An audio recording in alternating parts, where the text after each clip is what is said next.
नमस्कार, म Narayan electrician YouTube च्यानलबाट म निर्मल बोलिरहेको छु र हाम्रो डिसोम टेक्निसियनको रूपमा पनि म धेरै समयदेखि यो काम क्षेत्रमा गरिरहेको छु र आज भोलि आउँदाखेरि धेरै समस्याहरू आइपरेको छ। जस्तो टेक्निसियन भएर काम गर्दाखेरि प्राइभेट तरिकाले काम गर्नु परेको छ। कम्पनीबाट हामी कुनै पनि सहयोग छैन, कुनै पनि साथ छैन, किनकि टेक्निसियनहरूलाई जहिले पनि तपाईँहरू आफैले कस्टमरको घरमा जाँदाखेरि कम्प्लेन हेर्दाखेरि कामहरू गर्दाखेरि आफैले पैसा रकम लिनुपर्ने हुन्छ, जसले गर्दाखेरि उहाँहरूले कस्टमरहरूले कुरा बुझ्दिनुहुन्न, किनकि तपाईँहरूलाई कम्पनीले दिन्छ भन्ने कुरा गर्नुहुन्छ। हो यस्तो तरिकाले गर्दा प्रब्लम आइरहेछ।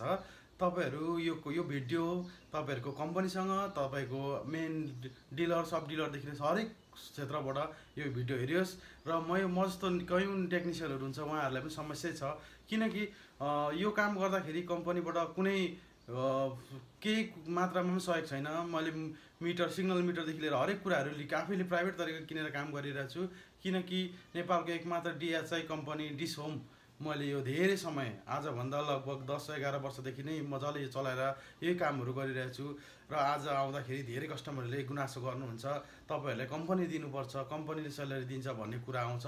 यस्तो तरिका कुनै पनि कम्पनीले स्यालेरी दिएको छैन।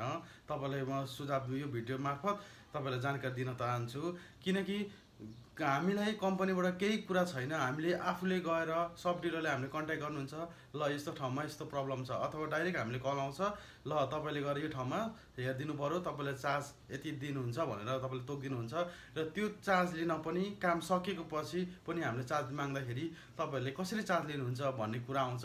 र यो डाइरेक्ट सरासरी हेर्दाखेरि मलाई कस्तो लाग्छ भने कम्पनीले मन्थली सेलरीमा टेक्निसियन राख्नु पऱ्यो र जति पनि डिसोम जति नेपालमा छ, गाउँ एरिया सहर एरिया हरेक क्षेत्रमा छ, टेक्निसियन कम्पनीले एक एकवटा राख्नु पऱ्यो र सेलरी हिसाबले कसरी हुन्छ, उहाँहरूलाई कसरी सजिलो हुन्छ। मलाई त एकदम गाह्रो भइरहेछ प्राइभेट तरिकाले काम गर्दाखेरि। धेरै दूर टाढो टाढो पनि जानुपर्छ, किनकि कोही ठाउँ 1 घन्टामा जाने बाटो हुन्छ, कोही ठाउँ 3-4 घन्टाको बाटो पनि जानुपर्छ र हामीले काम गर्दाखेरि थोरै पैसा लियो भने हामीलाई पनि घाटा छ, समस्या टाइम जान्छ, बर्बाद हुन्छ। र म आफ्नो प्राइभेट कामहरू अरू कामहरू पनि धेरैवटा छ मेरो काम, र यो डिसोममा काम गर्दा गर्दै मलाई त धेरै गुनासोहरू आयो, जसको कारणले गर्दा आज म यो भिडियो बनाउन गइरहेको छु। बाध्यता छ तपाईँहरूले यो सबैजनाले भिडियो हेरिदिनु होला र यो भिडियो मार्फत तपाईँले केही चित्त नबुझेको कुरा छ भने भनिदिनु होला। र मलाई चाहिँ चित्त नबुझेको कुरा के छ भन्दा कम्पनीले हेर्नुपर्ने ठाउँमा कम्पनीले हेरिदिँदैन र कुनै सेवा सुविधा छैन।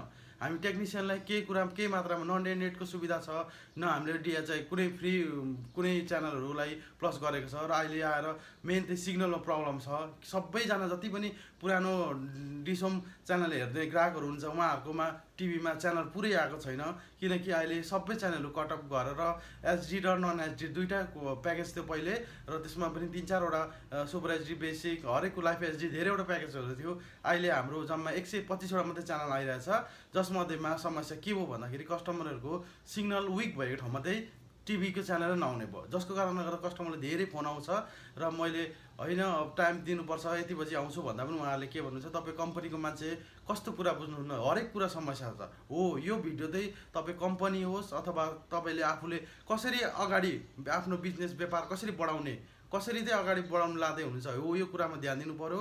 र जहिले पनि हामीले काम गर्दाखेरि धेरै चुनौती, अब हामीसँग मिटर आफैले लिनु पऱ्यो, ड्रिल मेसिन आफै लिनु पऱ्यो, हरेक कुरा, न कम्पनीमा कुनै फेसिलिटी छ न के हरेक कुरा छ। भन्ने बित्तिकै टाइममा पुग्नुपर्छ, अनि 24 तपाईँको 10 घन्टा 8 घन्टा 5 घन्टाभित्रमा त्यो काम गर्नुपर्छ। र मैले धेरै अनुभव गर्दाखेरि डिसोमले पनि हामीले समस्या दियो, किनकि हामी टेक्निसियन भएर काम गरिरहेछौँ, तर डिसोमले हामीले कुनै पनि अहिलेसम्म सेवा सुविधा दिएको छैन। गाह्रो छ प्राइभेट तरिकाले काम गर्दाखेरि, र यो कस्टमरले पनि बुझिदिनु पऱ्यो। डिसोम चाहिँ कस्तो कम्पनी, एउटा कम्पनी हो तर टेक्निसियन नभएको कम्पनी भनेर सम्झिनु पऱ्यो। जस्तै हाम्रो डिसोमको फाइबर नेट छ, त्यसमा टेक्निसियन छ है, त्यो टेक्निसियनलाई पनि हामीले डाइरेक्ट कल गरेर काम लाउनु मिल्दैन, किनकि कम्पनीको नियम छ। हामीले जहिले पनि मेन अफिसमा फोन गरेर 98015 44,000मा फोन गरेर उहाँबाट टिपाएर आफ्नो आइडी टिपाएर के प्रब्लम छ, सिग्नल प्रब्लम हो, हरेक कुरा हो, यसरी गर्दा मात्रै हामी हुन्छ। र कतिजना हामीले नेट कनेक्सन अथवा टिभी कनेक्सनमा पनि अब टिभी रिचार्ज सकियो, तर रिचार्ज सकेको 1 महिना पछाडि फेरि पुनः रिचार्ज गरेर चलाउँदाखेरि टिभी आउँदैन, चल्दैन च्यानलहरू, जसको कारणले गर्दाखेरि कस्टमरले हामीले फोन गरेर टिभी चलेन भाइ, के भयो, समस्या आयो, हेरिदिनु भन्नुहुन्छ। र बारम्बार एउटै घरमा 2-3 चोटि जाँदाखेरि चाहिँ हाम्रो समस्या के हुन्छ भन्दाखेरि अब टाइम त गयो ठिकै छ, तर उहाँहरूले तेल लाउने आफ्नो पेट्रोल खर्च पनि दिनुहुन्न, जसको कारणले समस्या छ है। हो यस्तो तरिकाले काम गर्दा धेरै समस्या हुन्छ र कम्पनीले पनि बुझिदिनु पऱ्यो कसरी हुन्छ सजिलो, टेक्निसियनलाई कसरी आफूले हातमा राख्न सकिन्छ, आफूले कसरी चलाउन सकिन्छ त्यो कुरा बुझिदिनु पऱ्यो। एकाधिकार बजार भएर डिसोमले आफ्नो तरिकाले च्यानलहरू बिक्री भइरहेछ, चलाइराख्नु भएको छ र त्यस्तो तरिकाले नगरौँ, सबैजना साथमा मिलेर अगाडि बढ्दा राम्रो हुन्छ। किनकि आज एउटा टेक्निसियनको प्रब्लम यो सबै टेक्निसियन हुनसक्छ अथवा कसैको नहोला, कसैको होला, आफ्नो खुसीको इच्छाको हो काम गर्दा। तर पनि हामीले जहिले पनि कम्पनीले रेस्पोन्स जति कम्पनीले मान्छेले कस्तो चिज हुन्छ भने घरमा बुढाबुढी अपाङ्ग गाह्रो बिरामी वृद्ध हुन्छ, कति कमजोर हुन्छ, घरबाट बाहिर ननिक्लिने, उहाँहरूले त टिभी कन्टिन्यू चलाउनु पर्ने हुन्छ, जसको कारणले गर्दाखेरि टिभी हेर्नु पाउनुहुन्न। 1 सेकेन्ड 1 घन्टाको टाइम पनि उहाँहरूलाई गाह्रो हुन्छ, टाइम पर्खिनुपर्छ। तर त्यसैले हामीले जहिले पनि आफ्नो प्राइभेट काम गर्दाखेरि तुरुन्त फोन गरेर आइदिनु पऱ्यो भन्नुहुन्छ। यो चाहिँ समस्या आउँछ र हामीले कम्पनी डिलरसँग कुरा गर्दा पनि यो हामी माथि कुरा राखिदिन्छौँ मात्रै भन्नुहुन्छ। यो समस्या छ है। जहिले पनि हामीले जस्तो टेक्निसियनले भनेको प्रब्लमहरूलाई कम्पनीले केही न केही त्यसको खोज्नु पऱ्यो नि त, समस्याको समाधान हो त्यतै जान राम्रो हुन्छ। र मैले धेरै कनेक्सन नेटको कनेक्सन पनि धेरैवटा मैले, किनकि डिसोम टेक्निसियन भइसकेपछि मैले नेट त धेरै कस्टमरसँग मेरो नजिक हुन्छ, जस कारणले मैले नेट कनेक्सनमा मैले धरानमा मात्रै 150-200 भन्दा माथि नै प्लस भइसकेको छ नेट कनेक्सन। र टिभी च्यानल पनि धेरै भइसकेको छ, लगभग मेरो विचारमा 1000 भन्दा प्लस माथि छ टिभी च्यानल मैले कनेक्सन गरेको। तर त्यसमा समस्या आइरहेछ अहिले, किन भन्दाखेरि च्यानलहरू सिग्नलमा प्रब्लम आइरहेछ। विक सिग्नल भएको जति पहिले थोरै सिग्नल आउँदा पनि राम्रोसँग च्यानलहरू सबै चल्थ्यो भने आजभोलि चाहिँ फुल 75देखि माथि सिग्नल आएपछि मात्रै च्यानलहरू फुल चल्छ, जस कारणले समस्या आइरहेछ। र टेक्निसियन भएर काम गर्दाखेरि हामीलाई कम्पनीले केही पनि सेवा सुविधा दिएको छैन, जसले गर्दाखेरि कस्टमरले हामीलाई गाली गर्नुहुन्छ है। यो कारणले गर्दा समस्या आइरहेछ। तपाईँहरूले पनि बुझिदिनु होला र मेरो भिडियोलाई सबैको सामु सेयर गरिदिनु होला। मेरो YouTube channel Dharan electrician YouTube च्यानलमा लगाइदिनेछु र मेरो यो काम भनेको प्राइभेट तरिकाले काम गरिरहेको छु। आज म वायरिङ, प्लम्बिङ, टेक्निसियन सम्बन्धी सम्पूर्ण कामहरू गर्छु र यो डिसोमले आज समस्या आएको कारणले गर्दा मैले यो भिडियो बनाउन बाध्य भएको छु। र हामीले जहिले पनि एकाधिकार तरिकाले नजाउँ, समझदारी सबैसँग मिलेर जानु राम्रो हो। र डिसोमले आफ्नो टेक्निसियन राखेर अथवा कुन क्षेत्रमा कसरी फिल्डमा खटाएर हुन्छ त्यो काम गर्दा राम्रो हुन्छ। म यो सुझाव सल्लाह दिन चाहन्छु। र मैले धरानबाट मैले काम गरेको, झापामा पनि मैले यो काम गरेँ, धेरै समय भइसक्यो, तर आफ्नो प्राइभेट तरिकाले काम गरियो। तर कम्पनीले कुनै पनि अहिलेसम्म कतिचोटि मैले कल गरेँ होला, यो समस्या छ, टेक्निसियन राख्नुहोस्, टेक्निसियनले केही कुरा न केही फेसिलिटी हुन्छ नि भन्दाखेरि हुँदैन, कम्पनीले केही पनि छैन भन्ने मैले जहिले पनि त्यही समस्या छ। र हाम्रो नेटमा चाहिँ टेक्निसियन राख्नु मिल्ने र टिभीमा चाहिँ किन नराख्नु मिल्ने, यो पनि मेरो एउटा कुरा छ। किनकि नेटको टेक्निसियनले नेटको काम गर्यो, अब टिभीको त चाहियो। अब टिभी भनेको पुरानो भयो, सधैँको घरमा टिभी नै हुन्छ, बुढाबुढी भएको अथवा त्यस्तै समयले टिभी पनि त अनिवार्य हेर्ने मान्छेहरू धेरै छ नि त। हो यस्तो तरिकाले जहिले पनि टिभी पनि एउटा टेक्निसियन राख्नु होला। र नेटको त अलरेडी छँदैछ। र टिभीको टेक्निसियन राख्दाखेरि हामीले जहिले पनि सुरुमा सिस्टम मिलाएर गरिदिनु होला। डाइरेक्ट हामीले फोन गर्नुको साटो मेन डिलर अथवा सब डिलरसँग कन्ट्याक्ट गरेर हामीले कल गर्दा राम्रो हुन्छ।